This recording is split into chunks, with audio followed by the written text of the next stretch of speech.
Si vous aviez vécu au début des années 1700, vous pourriez vous attendre à vivre jusqu'à 30 à 35 ans, peut-être même 40 ans, si vous aviez une chance extrême. Mais il y avait cet homme qui ne semblait jamais vieillir, peu importe combien de décennies s'étaient écoulées, pendant que les gens autour de lui se fanaient lentement. Il était décrit comme l'un des meilleurs conversateurs de l'histoire, et pouvait parler en profondeur de presque tous les domaines, allant de l'alchimie à la philosophie en passant par l'histoire. Et si vous lui demandiez comment il avait appris toutes ces informations, il vous dirait simplement qu'il était là quand cela s'est produit. Cet homme, plus communément connu sous le nom de comte de Saint-Germain, a vécu pendant plus de 500 ans, et il y a des preuves qu'il pourrait être vivant, même à ce jour, vivant parmi nous. C'est l'étrange histoire vraie de l'homme immortel. C'est l'histoire du mystérieux comte de Saint-Germain. Contrairement à de nombreux autres cas que nous avons couverts sur cette chaîne, le comte de Saint-Germain est beaucoup plus mystérieux, étant donné que nous avons peu ou pas d'informations sur d'où il vient et à quoi il ressemble. La seule bonne source que nous avons pour son apparence est ce tableau que vous voyez à l'écran en ce moment, gravé par Thomas Nicolas en 1783. Les choses sont encore plus compliquées lorsque nous regardons le nombre extrêmement élevé de pseudonymes qu'il a utilisés lors de ses voyages, ce qui a conduit sur beaucoup de points de vue contradictoires sur qui il était vraiment et sa nationalité. La seule chose sur laquelle les anges s'accordent est qu'il devait avoir reçu une bonne éducation. Considérant à quel point il était cultivé et considérant cette période, il est très probable qu'il était une forme de noblesse, ce qui était la raison pour laquelle il a reçu une bonne éducation en premier lieu. En 1886, Phineas Taylor Barnum a écrit concernant Saint-Germain que la noblesse française a déclaré que Saint-Germain était un juif alsacien, Simon Wolf de nom, et était né à Strasbourg, vers la fin du XVIIe siècle ou le début du XVIIIe siècle. D'autres insistent sur le fait qu'il était un jésuite espagnol nommé Amar, et d'autres encore insinuent que son vrai titre était le marquis de Bettmer, et qu'il était originaire du Portugal. D'autres théories incluent celle qui prétend que Saint-Germain a dit qu'il était le fils de François de Rákóczi, le prince de Transylvanie. Mais aujourd'hui, il n'y a toujours pas de réponse claire sur ses origines. Il est juste apparu un jour et a pris le monde entier par surprise. Le premier endroit où nous pouvons voir son influence est la haute société européenne. De 1737 à 1742, il a passé près de 5 ans à la cour du Shah de Perse, où il a appris le métier de bijoutier et d'autres compétences. Une fois qu'il est revenu en Europe en 1742, il a diverti les royaux et les riches avec sa vaste connaissance des sciences et de l'histoire, son talent musical, sa capacité, son charme naturel et son esprit vif.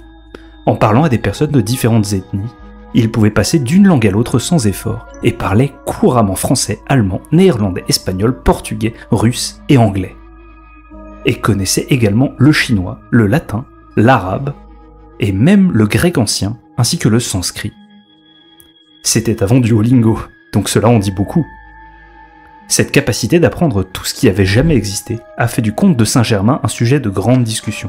La discussion à son sujet a encore augmenté, alors que beaucoup de personnes en parlaient. Les nobles ont commencé à écrire sur des expériences intéressantes qu'ils avaient rencontrées avec le comte, comme celle écrite par la comtesse von Giorgi en 1760. À Paris cette année-là, la comtesse von Giorgi a entendu qu'un comte de Saint-Germain était arrivé pour une soirée chez madame de Pompadour, maîtresse du roi Louis XV de France. La vieille comtesse était très curieuse, car elle avait connu un comte de Saint-Germain alors qu'elle était à Venise en 1710. Elle était impatiente de voir si c'était la même personne. En rencontrant à nouveau le comte, elle fut étonnée de voir qu'il n'avait pas semblé vieillir, et lui demanda si c'était son père qu'elle connaissait à Venise. « Non, madame, répondit-il, mais moi-même, j'étais vivant à Venise à la fin du dernier et au début de ce siècle. J'ai eu l'honneur de vous faire la cour alors. »« Pardonnez-moi, mais c'est impossible, dit la comtesse perplexe. La comte de Saint-Germain que je connaissais à cette époque avait au moins 45 ans, et vous au maximum avez cet âge à présent. »« Madame, je suis très vieux, dit-il avec un sourire complice. »« Mais alors vous devez avoir presque 100 ans, dit la comtesse étonnée. »« Ce n'est pas impossible, lui dit le comte de manière factuelle. Il continua alors à convaincre la comtesse qu'il était en effet le même homme qu'elle connaissait, avec les détails de leur précédente rencontre et de la vie à Venise 50 ans plus tôt. Pour vous donner une idée d'à quel point le comte de Saint-Germain était incroyablement érudit, voici une liste de la plupart de ses compétences connues. Il pouvait jouer du violon comme un virtuose. C'était un alchimiste renommé. C'était un peintre accompli. Partout où il voyageait, il installait un laboratoire élaboré, présumément pour son travail d'alchimie. Il semblait être un homme de grande richesse, mais n'était pas connu pour avoir des comptes bancaires. Si c'était dû à sa capacité de transmuter des métaux de base en or, il n'a jamais réalisé cet exploit devant des observateurs. Il avait perfectionné une technique pour peindre des bijoux. Il prétendait pouvoir fusionner plusieurs petits diamants en un grand. Il disait aussi qu'il pouvait faire croître des perles à des tailles incroyables et bien plus encore. Même en dehors de ses réalisations, le comte a eu des contacts avec des personnes de toute l'Europe. Il a été lié à plusieurs sociétés secrètes, y compris les Rosicruciens, les francs-maçons, la Société des Frères Asiatiques, les Chevaliers de la Lumière, les Illuminati et l'Ordre des Templiers. Voltaire, un homme de science et de raison respecté, a surnommé le comte l'homme merveille, et l'a décrit comme un homme qui ne meurt jamais, et qui sait tout. Giacomo Casanova a décrit dans ses mémoires plusieurs rencontres avec l'imposteur célébré et érudit. Dans sa première rencontre à Paris en 1757, il écrit « Le dîner le plus agréable que j'ai eu était avec Madame du Robert-Gergy, qui était venue avec le célèbre aventurier connu sous le nom de comte de Saint-Germain. Cet individu, au lieu de manger, parlait du début à la fin du repas, et j'ai suivi son exemple à un égard, car je n'ai pas mangé, mais l'ai écouté avec la plus grande attention. On peut dire sans risque que, comme un conversateur, il était inégalé. Saint-Germain se faisait passer pour une merveille et visait toujours à susciter l'étonnement, ce qu'il réussissait souvent à faire. C'était un érudit linguiste, musicien et chimiste, beau garçon et un parfait homme à femme. Oui, c'était le principal Casanova lui-même. Et ce n'étaient pas seulement les nobles qui prenaient note de l'homme. Un de ses emplois les plus célèbres était d'être un diplomate de confiance du roi Louis XV de France. Vous voyez, au milieu des années 1750, la France était devenue un concurrent majeur dans des luttes politiques européennes complexes, y compris la guerre de 7 ans, qui a vu la France en conflit avec la Grande-Bretagne et la Prusse. Pendant cette période, Saint-Germain aurait joué un rôle secret dans les négociations diplomatiques au nom de la France. Certaines sources historiques suggèrent que Louis XV a employé Saint-Germain pour agir en tant qu'intermédiaire dans des pourparlers de paix avec la Grande-Bretagne, contournant les canaux diplomatiques traditionnels, et même le ministre des Affaires étrangères français. Sa capacité à naviguer dans les nuances de relations internationales était apparemment appréciée par Louis XV, qui valorisait la discrétion et l'approche non conventionnelle de Saint-Germain. Cependant, l'implication de Saint-Germain dans la diplomatie n'était pas sans controverse. Le ministre des Affaires étrangères, Étienne François, duc de Choiseul, aurait vu Saint-Germain avec suspicion, en particulier en raison de sa nature secrète et de sa relation étroite avec le roi. Cette méfiance a finalement conduit à des tensions entre Saint-Germain et le duc de Choiseul, surtout alors que Choiseul était une figure puissante dans le gouvernement français. Il y a des affirmations selon lesquelles Choiseul a travaillé pour saper l'influence de Saint-Germain à la cour, conduisant à sa chute éventuelle en faveur.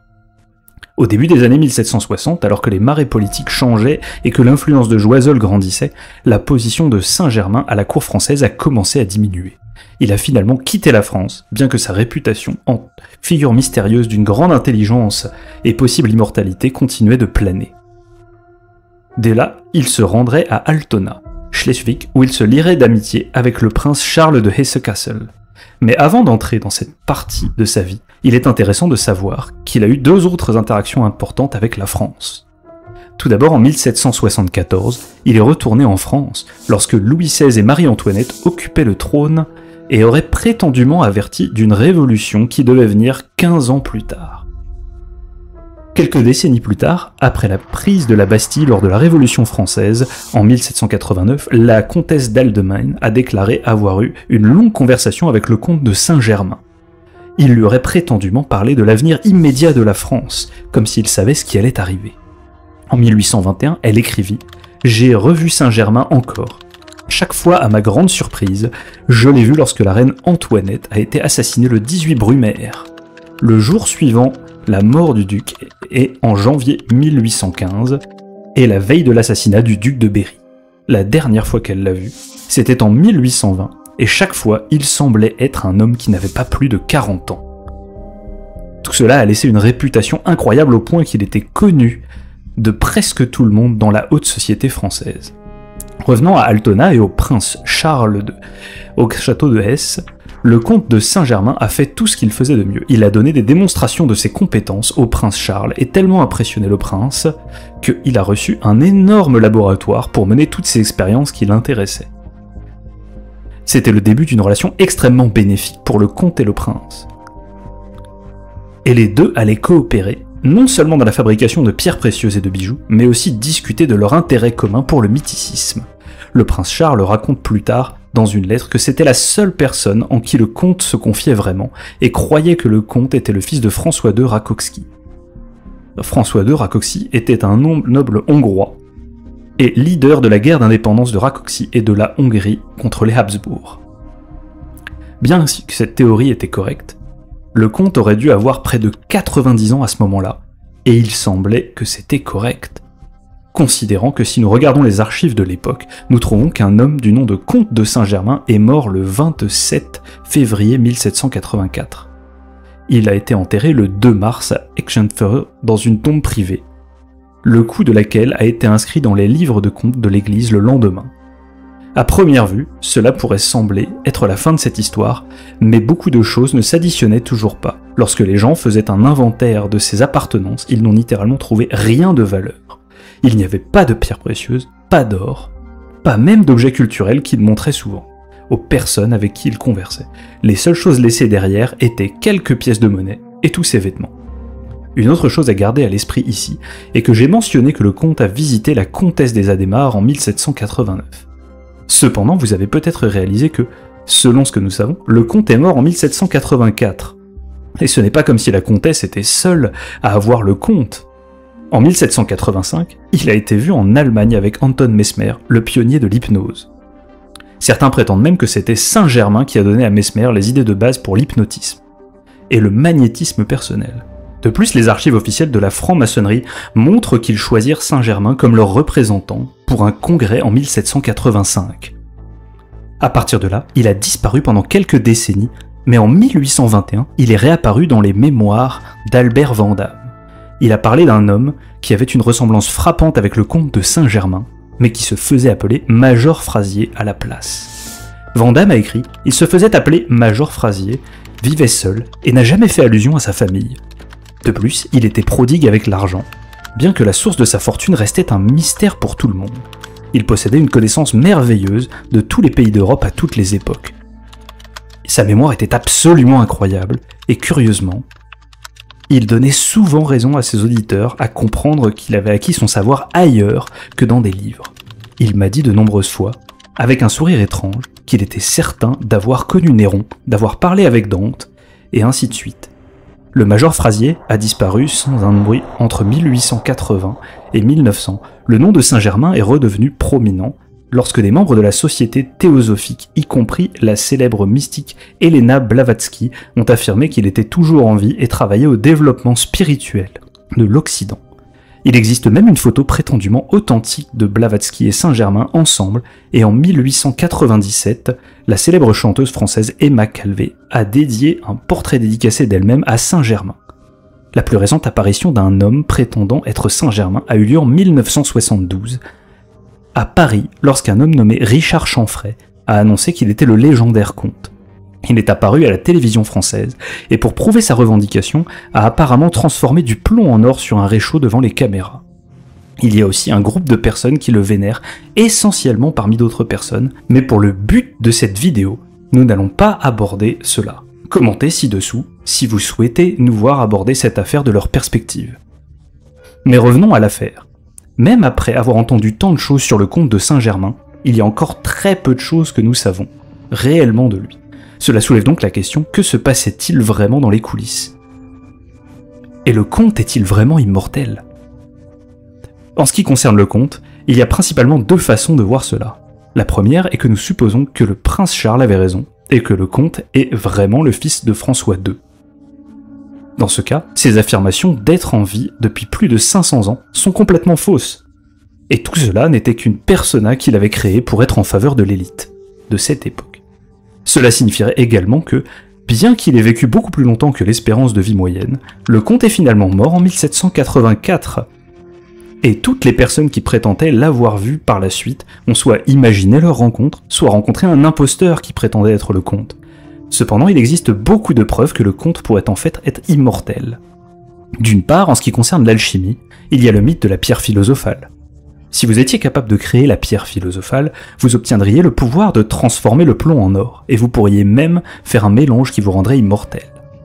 Considérant à quel point le comte était compétent en alchimie, capable de faire des mélanges pour une variété de fins, allant de garder les gens jeunes aux teintures pour vêtements et même aux bijoux, si la pierre philosophale existe, alors le comte est la personne la plus susceptible de l'avoir trouvée. De plus, beaucoup de ces affirmations, telles qu'être capable de faire de l'or, s'intègrent vraiment bien à la définition de la pierre philosophale. Ce qui a conduit à ce que cette théorie soit la plus communément acceptée parmi ceux qui croient que le comte était vraiment immortel. Bien que d'autres pensent que le comte n'a pas trouvé la pierre philosophale lui-même, mais a plutôt découvert les secrets du voyage dans le temps, et a soit obtenu la pierre philosophale du futur, soit il était en réalité mortel, mais a utilisé le voyage dans le temps pour donner l'impression qu'il était immortel. La raison pour laquelle cette théorie fonctionne si bien se résume à 2 points principaux. Tout d'abord, les connaissances avancées de Saint-Germain étaient extrêmement hors de propos pour son époque. Il était connu pour sa profonde compréhension de la science, de la technologie et de la philosophie, discutant souvent de sujets qui étaient soit à la pointe, soit bien en avance sur son époque. Ses expériences rapportées en alchimie, en particulier sa prétendue capacité à transformer des métaux de base en or, et sa quête de la vie éternelle, ont également contribué à l'idée qu'il possédait des connaissances bien au-delà des limites de la science du XVIIIe siècle. De plus, l'incroyable capacité du comte à prédire l'avenir, les événements ont alimenté la théorie du voyage.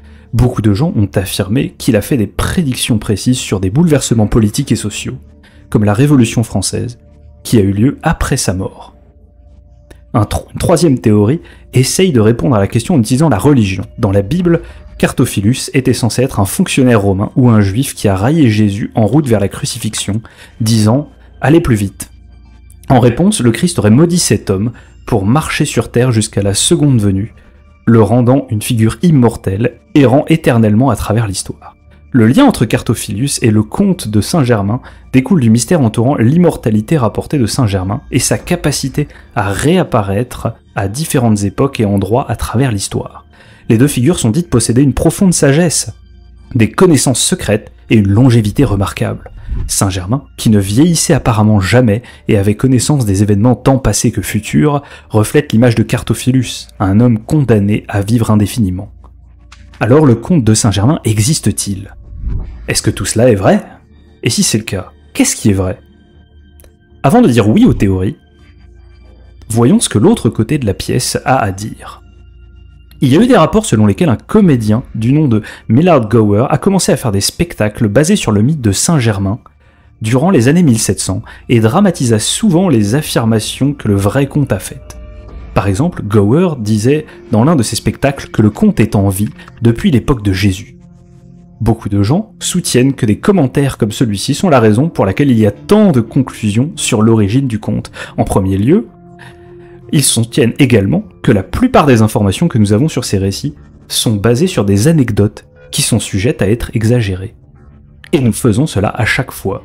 Prenez l'exemple de Paul Revere, l'homme célèbre pour avoir crié. Les Britanniques arrivent, mais voici le truc. Paul n'a jamais crié cela. En fait, il ne pouvait pas. Tout d'abord, le voyage a été effectué aussi silencieusement que possible pour éviter d'être retenu par des patrouilles britanniques. Même lorsqu'il transmettait ses nouvelles, Paul aurait très probablement dit la phrase moins accrocheuse « Les réguliers sortent !» Et c'est parce qu'en premier lieu, beaucoup de gens à l'époque étaient encore britanniques. Ils ont fui la Grande-Bretagne pour l'Amérique à la recherche d'une vie meilleure, donc cela aurait été un message assez déroutant autrement. Paul Revere n'était pas seul non plus. Des cavaliers ont été envoyés. Paul Revere n'était pas seul. Les cavaliers ont été envoyés sur des routes dans toutes les directions hors de Boston. Sur le chemin de Paul seulement, 2 autres cavaliers ont été envoyés avec lui. En fait, parmi les 3, la course de Paul était peut-être la moins illustre. Paul a été rapidement capturé et est retenu par une patrouille britannique qui a pris son cheval, le forçant à écourter sa course et à retourner à Lexington à pied. Les autres ont continué sans lui. sans le poème patriotique de Henry Wadsworth Longfellow, il est possible que nous ne nous souvenions pas de son nom jusqu'à aujourd'hui. Donc, vous pouvez voir comment une petite blague ou un petit poème peut changer radicalement le cours de l'histoire et créer quelque chose de plus grand que nature, comme le mystérieux Conte de Saint-Germain. Les critiques soutiennent également que des idées comme le voyage dans le temps et la pierre philosophale sont encore extrêmement idéalistes aujourd'hui, ce qui signifie que la chance pour quelqu'un de les découvrir et de les utiliser avec succès est presque impossible. Et à la fin de la journée, ces deux concepts sont toujours fictifs. Et il n'y a aucune preuve sur laquelle nous pouvons nous appliquer pour prouver le fait que le conte puisse réellement transformer l'or et pouvait voyager dans le temps. Dans l'ensemble, le conte de Saint-Germain reste l'un des cas les plus mystérieux qui existent. Il est apparu soudainement, a pris le monde entier par tempête, puis a disparu de la vue du public aussi rapidement. Et je suppose que c'est ce qui rend le conte de Saint-Germain une histoire captivante, le mystère qui l'entoure. D'une part, nous avons des preuves de la part de nobles hommes et femmes, rois et reines même. D'autre part, nous n'en savons rien. D'autre part, nous n'en savons rien. Alors, quelle est la réalité? Qui devons-nous croire? Faites-nous savoir dans les commentaires ci-dessous ce que vous pensez sur le fait que le conte était immortel ou non, et si vous avez aimé la vidéo, alors cliquez sur celle-ci à propos du voyageur temporel qui est devenu millionnaire dans l'espace, et a ensuite disparu sans laisser de traces.